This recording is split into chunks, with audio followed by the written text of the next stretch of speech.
ظالم جب ظلم کرتا ہے تو اس کی آنکھوں پر پٹی بن جاتی ہے، عقل معاف ہو جاتی ہے، کبھی وہ بھی ظلم کا شکار ہو سکتا ہے۔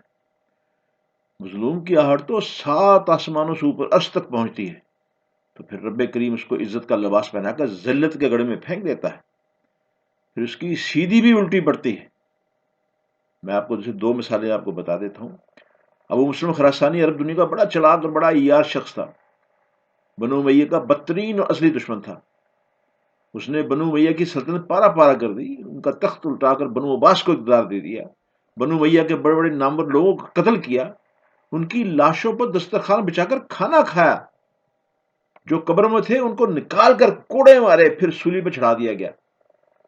مکافات کی چکی سے بنو عباس بھی نہ بچ کے۔ ابو جعفر منصور نے اقتدار سنبھالتے ہی ابو مسلم خراسانی کو دربار میں بلایا، پھر اس کو قتل کیا، قالین میں لپیٹ کر دریائے دجلہ کے حوالے کر دیا۔ وہ شخص جو سازشی تھا آج خود سازش کا شکار ہو گیا، جس نے بنو امیہ کا خون چوسا، انتقام کی آگ بھڑکائی، بنو عباس کے لیے اقتدار کی راہ ہموار کی، لیکن آج اسی آگ میں جل کر راکھ ہو گیا، نہ جنازہ نصیب ہوا، نہ کفن، اور بدنامی الگ سے۔ پھر دوسری مثال ہندوستان میں پیش آئی۔ شاہ عالم ثانی نے ضابطہ خان کے غوث گڑھ پر حملہ کیا، ضابطہ خان اس کے بیوی بچوں کو قید کیا، اس کے بیٹے غلام قادر روہیلا کو زنانہ کپڑے پہنا کر نچوایا کرتا تھا، پھر اس کی مردانگی تک ختم کر دی گئی۔ شاہ عالم یہ بھول گیا تھا کہ جس کے ساتھ وہ ظلم کر رہا ہے وہ اسی شخص کا پوتا ہے جس نے مصیبت کی گھڑیوں میں مدد کا ہاتھ بڑھایا تھا اس کے لیے۔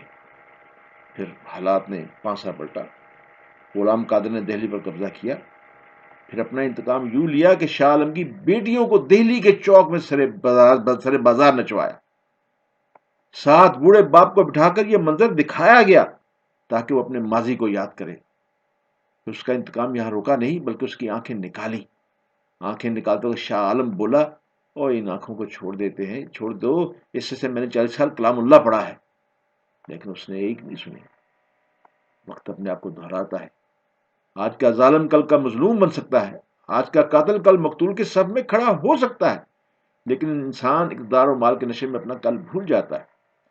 مکافات عمل کی چکی چلتی آہستہ ہے لیکن پیس کر پاؤڈر بنا دیتی ہے، کیونکہ جو بوتا ہے وہ کاٹتا بھی ضرور ہے۔ میں نے زمانہ طالب علم میں انگریزی کا ایک ناول پڑھا تھا جس میں بہت سے ماسٹرز کوٹ کی ہوئی تھیں، جن میں ایک یہ بھی تھی کہ جو بالکل حدیث کا برس لفظ ترجمہ ہے کہ ایشل سوشل یوریپ۔ اس لیے وہ جو آج کل بڑی طاقتوں کے نشے میں ملکوں کو ظلم کر رہے ہیں، وہ اس کو بھولے نا کہ یہ وقت ان پہ بھی آئے گا اور ان کو بھی اس ظلم کا حساب دینا پڑے گا۔